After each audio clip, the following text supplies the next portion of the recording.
This program contains violent crime scene photos and video. Viewer discretion is advised. Now on News 8, an hour-long investigation. Tormented Minds, Broken System. Recent high-profile violent incidents are raising serious questions about Michigan's mental health system. The fatal shooting by police of a man outside of the Grand Rapids hospital that he had gone to for help. Police shooting a man armed with a box cutter in northeast Grand Rapids. Shooting a man wielding a knife on the west side. A man shooting at an officer before repeatedly stabbing a police dog on the city's west side. A man with a knife stabbing 11 people at a Traverse City Walmart. Tonight, Target 8's Ken Kolker and photojournalist Jeff Blakeman examine a mental health system that many in law enforcement say is broken. We found gaping holes in the system that left untreated those who needed treatment the most. Here's Ken with Tormented Minds, Broken System. Brian, to be sure, the mental health system works for many who need it, quieting the voices that only they can hear, helping to brush away those things that only they can see, lifting them when life gets too heavy. But when it fails... Grand Rapids 911, where is your emergency? Hello? Hello, Grand Rapids 911, where is your emergency? We're right outside the north entrance of Mary. Right outside the north entrance of Mary Freebad. The guy that has the gun.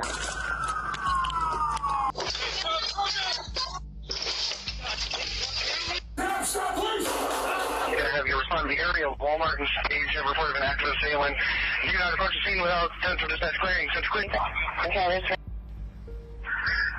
That was not. Control units, hold it to the end. Next, emergent. I have the suspect detained right now in the parking lot. The consequences can be violent, sometimes deadly. Ceasefire! Tonight, Target 8 takes an in-depth look at two of these high-profile cases. A suicide by cop death in Grand Rapids and the mass stabbing at the Walmart in Traverse City. In both cases, Target 8 uncovered gaping holes in the state's mental health system that left two men struggling with long-term serious mental illness, living on the streets. And I didn't know what else to do. With a history of not taking their meds. I made the land, okay? Experts call them superutilizers, mental health patients who keep coming back. I don't think you'll find anyone in law enforcement that will disagree with the statement that our mental health system is very broken. So much of the system that does fail pushes it off to first responders, pushes it off to 911. We have police officers responding to incidents, sometimes tragic incidents, involving individuals which clearly were in a position that they should have been receiving treatment. For 38-year-old Hank Weimer, who had a long history of mental illness, the gap without court oversight of his treatment lasted nearly 18 months, until Grand Rapids police shot and killed him last November. A shooting ruled justifiable. You read a headline in the paper, you do a report on somebody, stabbing somebody at Walmart or shooting somebody or getting shot by the police because they refuse to surrender their weapon. I just look at that and I think, yep, this is a mentally ill person who was not receiving the treatment they needed, and this is what it led to. Nearly 300 pages of public probate records describe a history of mental illness dating back to 2006, when Weimer was 19 or 20, hallucinating in his hometown of Holland. He talked about wanting to cut off a hand. His mental health case bounced back and forth between Ottawa and Kent counties. Psychiatrists diagnosed him as suffering from schizoaffective disorder and acute psychosis in 2012. A mental health worker writing, quote, "He needs to cut and smear blood on himself to make him feel stronger." 3 years later, in 2015, after a short stay at Pine Rest Christian Mental Health Services in Kent County, Weimer was back here in Holland, outside the apartment of a woman he thought he loved, squirting charcoal lighter fluid and setting up fireworks after sending threatening messages. Around his neck, like a necklace, he carried a garrote, wire with a handle on either end, used for strangulation. He told police he was trying to scare her. A not guilty by reason of insanity plea to an arson charge led to 18 months at the State Center for Forensic Psychiatry near Ann Arbor. The state says about 80 patients a year are admitted to the forensic center after pleading not guilty by reason of insanity. Weimer eventually returned to the streets of Holland. Records show homeless, often refusing to take his meds, skipping appointments, smoking marijuana, doing meth, threatening death by suicide. By 2016, he told a mental health worker he had been hospitalized at least 20 times for mental illness. Then, starting in 2023, after more than a decade of off and on court-ordered treatment, the system appeared to lose track of Hank Weimer. That May, Ottawa County Probate Judge Mark Fyan ordered 180 days of involuntary treatment, including up to 60 days in a psych hospital, after Weimer again refused to take his meds. He was considered likely to harm himself or others. A month later, Weimer had moved to Meltrotter Ministries, a homeless shelter in Grand Rapids. The judge agreed to a change of venue at the request of Ottawa County Community Mental Health, sending the case to Kent County Probate Court. Some regulars at Hardside Park in Grand Rapids, a favorite hangout for those struggling with homelessness, say it was not unusual to see Weimer there. He would set the table, and people be coming, and just like at the table, you know. And most of the time, like when the table get crowded, he'll leave. There were occasional encounters with Grand Rapids police who said they tried to get him help. He was homeless the whole time I knew him. Either he would stay down at Meltrotters, or he would have camps and camp out in woods. God, grant me the serenity to accept the things I cannot change. Nearly every day, Weimer walked or took the bus 2.5 miles to the Alano Club of Kent County. I don't know what else to do. I've been going to Alano Club, which specializes in the treatment of addiction. The Alano Club's operations manager says she did not know of any other help he was getting. Hank always moved in kindness and grace, and he was just the light. Like Hank, he had his issues, but he was always just so positive and, you know, would try to do better than the day before. When you switch from counties, it's really hard to keep track. And if you're homeless with the different addresses and all that, I could see where that could be, he could have slipped through the cracks. After the break, Hank Weimer talked about getting a gun and dying by suicide, but he was discharged from psychiatric care just hours before police shot him outside of the hospital that he had gone to for help. It was deemed a suicide by cop.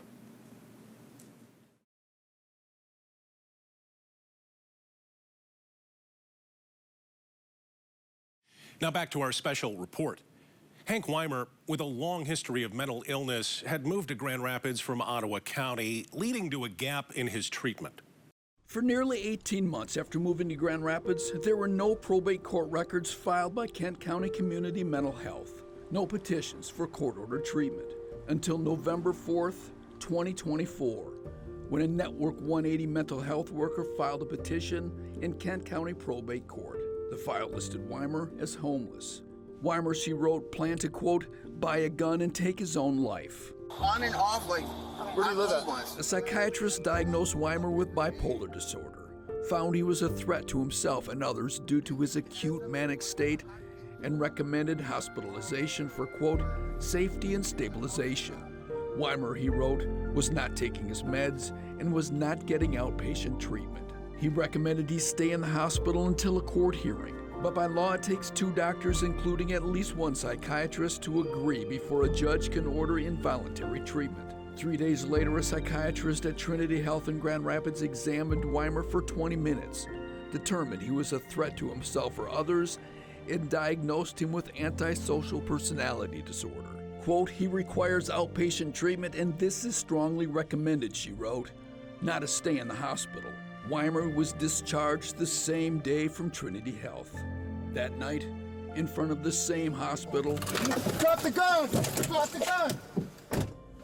I love Hank. I still do. I miss him daily. When I heard the news, it was pretty hard, just because I saw him that week and I knew he was going through difficult times. This is a tragedy. This is something that should not have happened. Weimer was armed with a click-it lighter that looked like a gun, which is why the prosecutor ruled that the 3 Grand Rapids officers were justified when they opened fire. hitting him 7 times. We got officers. He died at the same hospital he had gone to for help. And that same day, he has a fake gun. So he's released and he goes out with a fake gun, and the police shoot him. There was an 18-month gap there almost. All right. Should that have happened? No, it should not have happened. Kent County CMA should have picked up the ball and ran with it.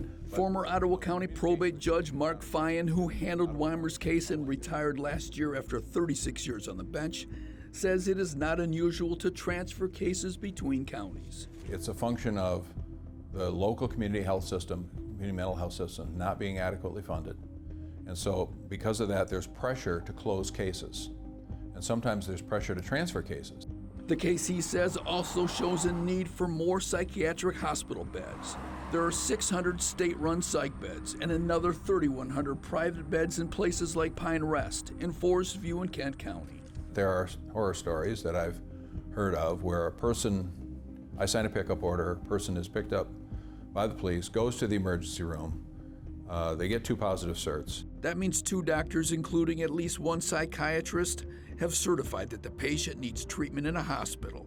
And then it may be, say, if that's Holland Hospital, it may be that Holland Hospital doesn't have a bed. So then somebody gets on the phone and starts calling, and they can call 6, 8, 10, 12 hospitals all over the state trying to find somebody who will take this person. And sometimes they go to the UP, sometimes they go to the southeastern part of the state, sometimes they go to Kent County. You know, we're glad for those Kent County beds. But you know, it is hard to find a bed often. I think the basic problem is that delivering psychiatric care inpatient doesn't make hospitals any money, and so that's why many hospitals don't even have a psychiatric unit. And others might have one, but most of the beds are reserved for voluntary patients, not involuntary patients. We definitely need more involuntary patient beds. Ottawa County's community mental health CEO said he could not talk about Weimer's case. What do you do with folks that don't believe they have a mental health problem and won't engage in voluntary treatment? Is a societal issue, not just a mental health issue, because there's an intersection between individual liberties and protection, health and safety of the public that has to be constantly balanced. Is there room for improvement? Yes, we could collaborate a lot better amongst each CMH about these types of orders. In an email exchange with Target 8, Kent County Community Mental Health, better known as Network 180, refused to comment, citing patient privacy. The psychiatrist who examined Weimer before he was discharged referred us to Trinity Health, which also cited privacy and refused to comment. Grand Rapids Police Chief Eric Winstrom said he was not aware of the 18-month gap in Weimer's case until Target 8 told him. It's a frustrating thing as a police chief to know that, I have a group of officers that was involved in the Hank Weimer shooting in November of 2024, who their lives are changed forever. It's so many what ifs. What ifs? If one part of the system had just stepped up a little bit more, Hank could still be alive. Winstrom says 3 social workers now assigned to ride with patrol officers have helped. The co-response team's handling more than 4,000 calls in 3 years.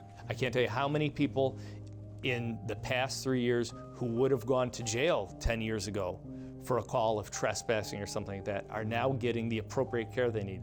Naomi Weimer wonders why one of those calls wasn't for her brother. We spoke to her last year by phone outside their mother's apartment. I definitely think that they could have done more. I think that based on the phone calls of what he was doing, pacing around and waving a gun-like object, made it clear that he was in a mental health crisis.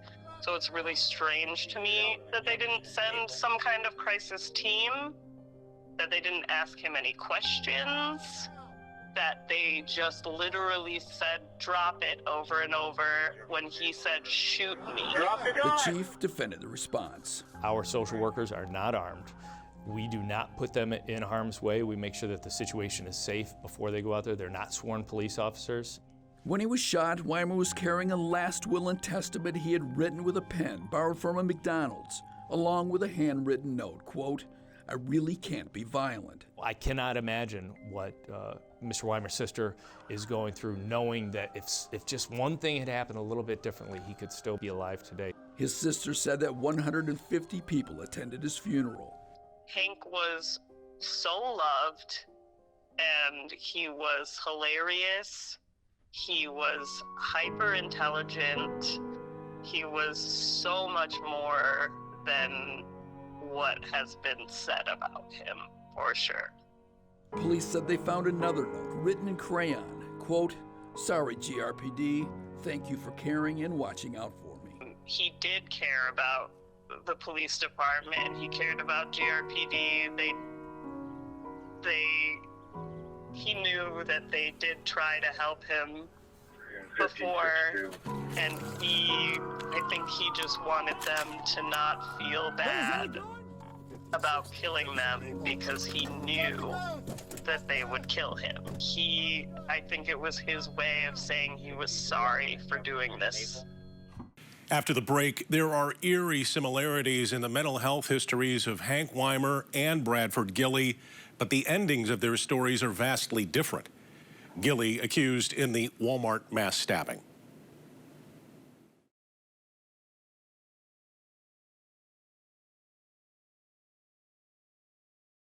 Just 2 days before Bradford Gilly was accused in the mass stabbing at the Traverse City Walmart, video obtained by Target 8 shows Petoskey police encountering him twice and moving him along.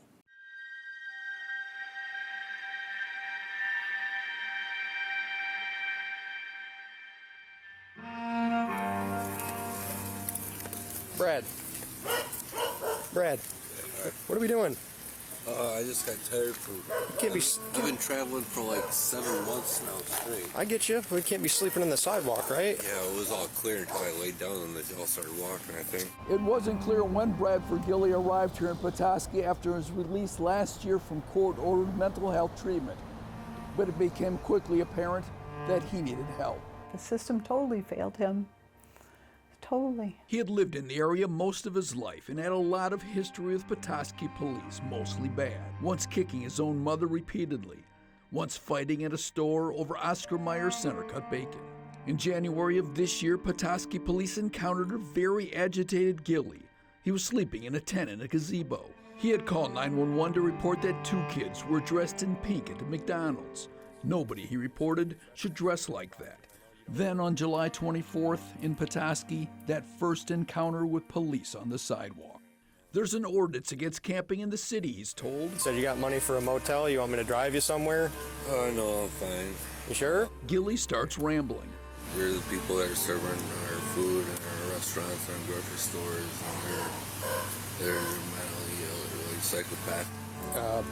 Do you need any kind of medical attention or anything, No. Brad? Need mental health treatment, anything like that? No. He has a passport, he says, had been trying to get to Europe. Says he might get a tent, maybe camp up north. 42 now. Okay. Time just flew by ever since. I don't know. See, community mental health is their so-called medications or whatever. Uh-huh. Well, I found out from watching a World War II a black and white video that said that those psychotropics were poisons made during World War II to murder people, and they're obviously still the same as back then. He talks about religion and the barter system. Brad, just let us know if you need anything, but no sleeping in the city, okay? All right.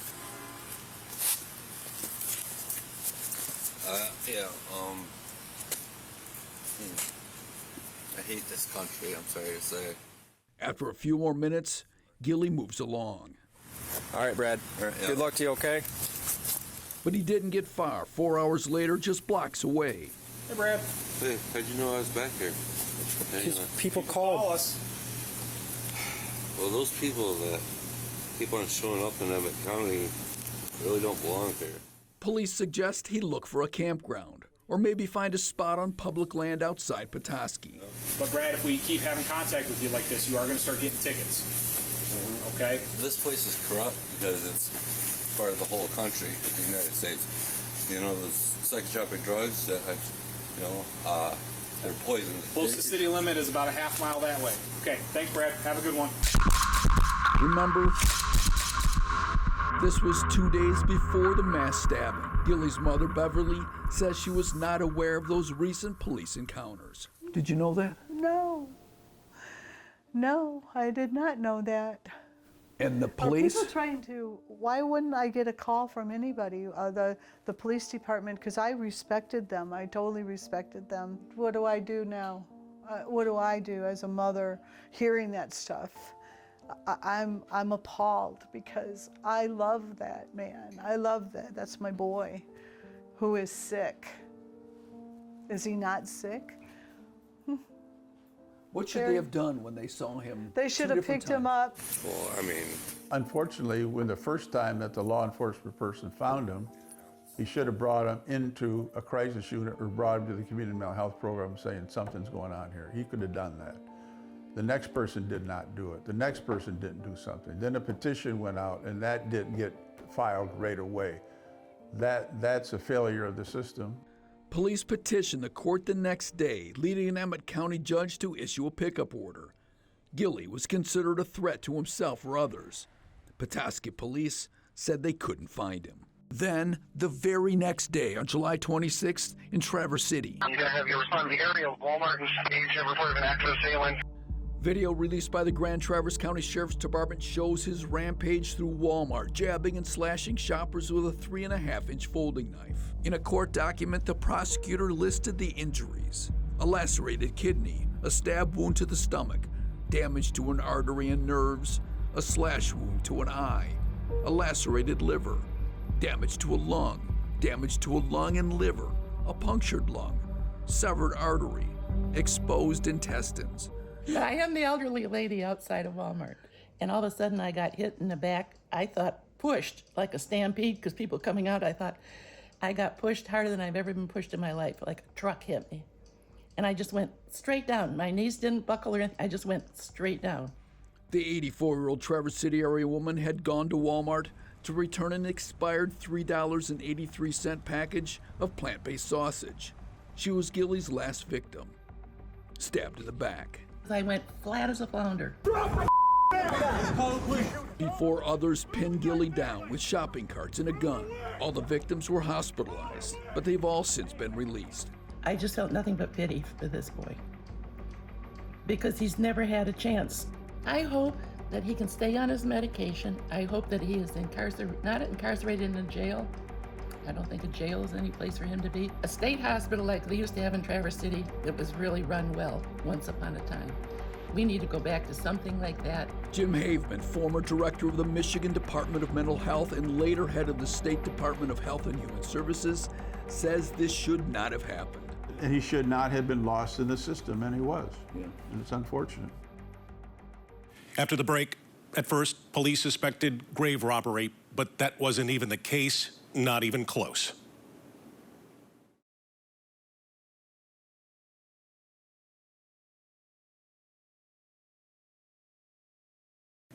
Now, back to our Target 8 special, how the system lost track of Bradford Gilly. Target 8 reviewed nearly 300 pages of probate court records in his case. They show that mental health system had lost track of Gilly 9 months before the stabbing, despite red flags. He had 9 different probate judges over the course of 20 years from 7 different counties: Kent, Muskegon, Washtenaw, Emmett, Sheboygan, Presque, Oakland. He had 12 different attorneys in the probate court system over the course of 20 years. This would impact anybody, you or I, or a domestic case, a divorce proceeding, a delinquent proceeding. To have that number of people, that number of courts, you're gonna get lost in the system. Gilly's long history of mental illness started when he was 14. He had smoked marijuana laced with something. He got on his knees, he goes, "Mom, I'm in trouble." He said, I had some bad pot. Psychiatrists have diagnosed Gilly with schizoaffective disorder, psychotic disorder, bipolar disorder, and severe depression. In recent years, he wrote 2 books, one about his past lives dating back millions of years, and the other the, quote, Book of I, Jesus Christ. Both, according to Amazon, are out of print and have limited availability. This is Robert Wendorf here. This is Tammy's dad. Buried in Greenwood Cemetery, beneath an old birch tree. We believe he came over this fence here. Yeah. It's a 6-foot chain link fence all around this part of the cemetery. In 2016, after a dozen years of on and off again treatment and moving into a hotel in Petoskey, Gilly was convinced that his dad had been buried alive, though he had just talked to his dad the day before. He thought his dad was there, and he needed to get his dad out of the tomb. He needed to get him out of there. And that was his goal. And that's, you know what, that's mental illness. Target 8 obtained crime scene photographs from the cemetery through a public records request. Petoskey police believe he worked all night at the cemetery with a shovel he had bought at Lowe's and a 40-pound sledgehammer he had stolen from Home Depot. There was sand and sod and thrown all over. He was not digging a grave like we would. He was throwing things. So Gilly swung a 150-pound headstone from a neighboring gravesite to smash a hole in Robert Wendorf's vault. He knocked over 25 headstones. Cemetery caretaker Carl Crawford at first suspected a grave robber. Sometimes people are buried with expensive rings or jewelry, you know, that kind of thing. And so you wonder if somebody in the family would, you know, that knew that, or a friend, you know, that knew that he was buried with that, would try to do that. There were no words. There were no words to describe the just bewilderment that I felt at that moment. Robert Wendorf was Tammy LaPointe's father. He had worked as a sailor on a cement boat in Petoskey, was 81 when he died in February. I went from being horrified that someone was after my dad to being amazed that this man, he believed his dad had been buried alive. They eventually resealed the vault. The roses that were laid on the casket at burial were like it was yesterday. They were so well preserved. She buried her father a second time. It was very difficult. I thank God I was raised in a Christian household, and I believe those are the remains, not the person. Yeah. That helped me immensely. His soul was already... His soul had departed. Not long after that, the cemetery caretaker was in court when he overheard Gilly talking with his attorney. I was, you know, this far away from him, and he said, "So what are you going to do after this?" And the young man said, "I'm hoping to go to college." And I'm listening to two men carry on a very pleasant conversation. Come to find out it was him, and he was as rational as you are. After pleading not guilty by reason of insanity, Gilly's treatment was overseen by not only community mental health, but by a committee appointed by the Center for Forensic Psychiatry here in Saline. A team of psychiatrists, psychologists, and social workers. Gilly spent a total of 28 months at the center and the Kalamazoo Psychiatric Hospital before the Not Guilty by Reason of Insanity Committee placed him on a 5-year authorized leave from hospital care.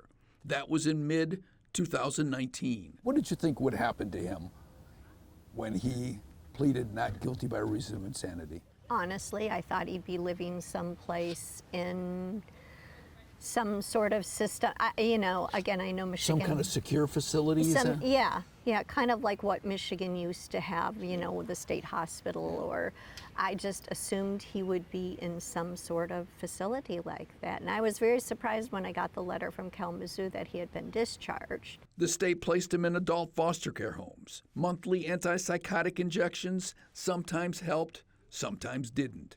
Darren Moyer was his roommate at the adult foster care home in Afton. I liked him, but he just had a sinister grin. He had a sinister grin? Yes. What do you mean by that?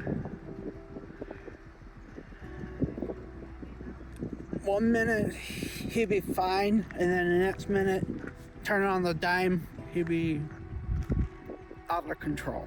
Like, what does that mean, out of control? Like he wanted to hurt people. Gilly's mom said one of her biggest frustrations was not being allowed to track her son's treatment, even as a parent, due to privacy laws. I just want to know my son's okay. I'm not asking you where he's at. I'm not asking you anything, but I want to know my son's okay, if you know he's okay. And if he's sick, tell me he's sick. But he says Gilly was on his meds, and he never saw him hurt anyone. In September 2023, a mental health worker with North Country Community Mental Health filed a petition asking a Sheboygan County probate judge to extend Gilly's court-ordered treatment for yet another year. Records show Gilly was still a substantial risk to harm himself or others. The petition ended with a troubling email from Gilly about Israeli cemeteries, spaying and neutering pets, and how his psychotropic drugs were poisons used to kill people during World War II. He demanded his release from court-ordered care. The judge denied that, instead ordering treatment for another year. But by a year later, in October 2024, the 5-year hospital leave was up. He was flipping between 2-3 community mental health boards. People kind of washed their hands of him. We don't know what to do with him. Somebody should have stepped in and said something's going wrong here and petitioned him, or to call the forensic center and they could have come and picked him up. That's what should have happened. With no new petition to continue treatment, the judge dismissed Gilly's mental health case. The man with a history of violence and of refusing to take his meds was on his own. 11 people paid the price for this, and who knows whether 3 of them could have been killed. I mean, it wasn't that he wasn't trying. So who should answer to what happened to him? If I were to go knock on a door like you were talking about earlier, whose door should I knock on? You should knock on the door of the community mental health boards in that area who dropped the ball in Bradford's care. Yeah, my name is Ken Kolker. I'm a reporter at Wood TV. Working on a story about Bradford Gilly. Coming up, fixing the system, a matter of life and death.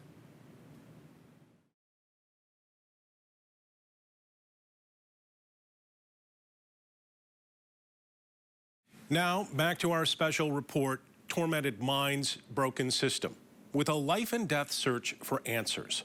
Yeah, my name is Ken Kolker. I'm a reporter at Wood TV. Working on a story about Bradford Gilly, the guy involved in the stabbing at Walmart down in Traverse City. A receptionist at North Country Community Mental Health in Petoskey responded to a request for comment after speaking to somebody on the phone. No comment, cannot confirm nor deny. Says who? I cannot confirm anything. All right. Well, we're doing a story on the fact that there was a 9-month gap where you guys dropped the ball. I cannot confirm nor deny. Okay. Thank you, sir. Thank you.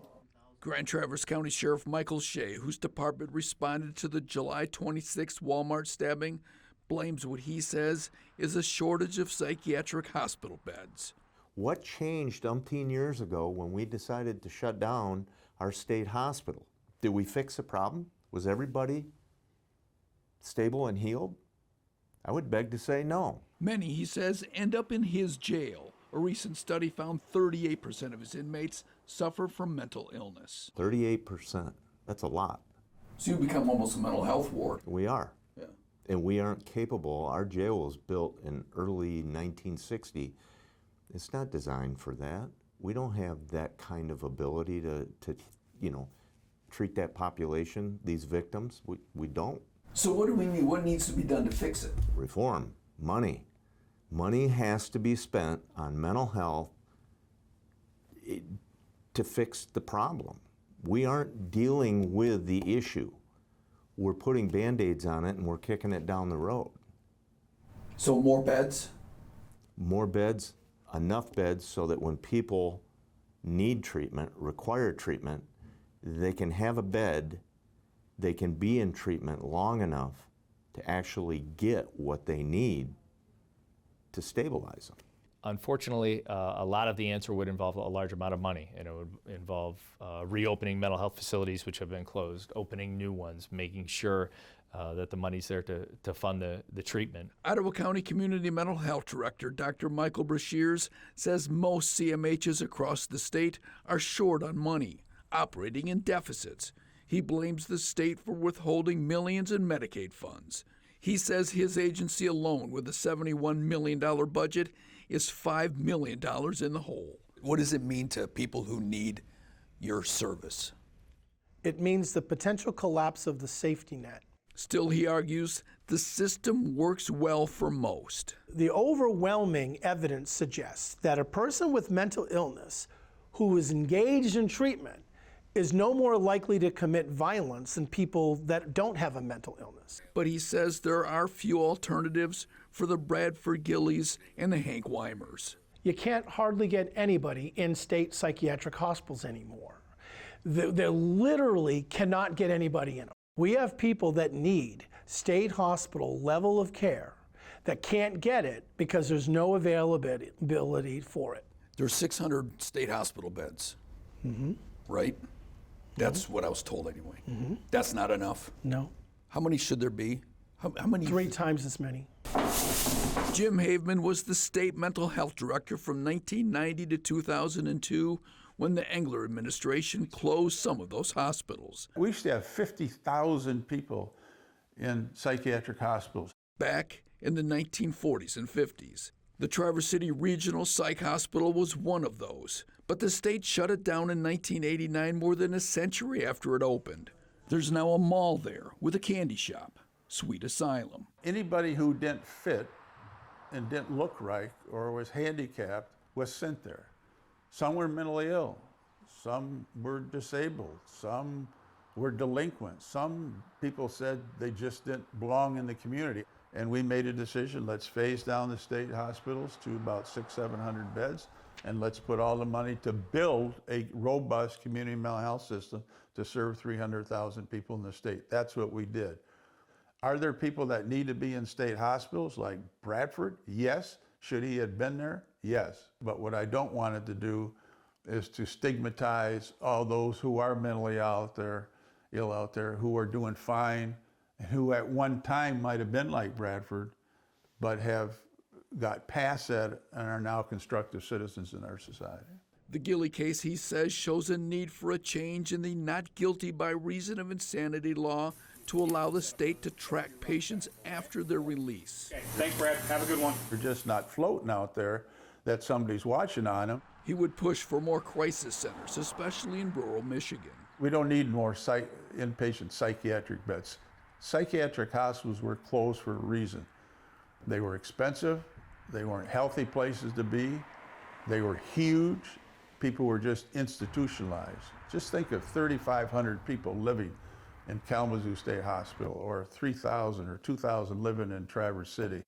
He'd also push for better communication among community mental health programs. One of the problems we have is that we have 47 CMH boards, each who have their own independent technology and their own independent system. They often don't talk to the neighbor next door. That should be changed. There should be an integrated system so people can be followed and people can be tracked. People like Hank Weimer and Bradford Gilly. All the parts, all the working parts of the system have to recognize that this is really life or death. After the break, Bradford Gilly speaks publicly for the first time since that mass stabbing, telling Target 8 investigator Ken Kulker about the voices that he says drove him.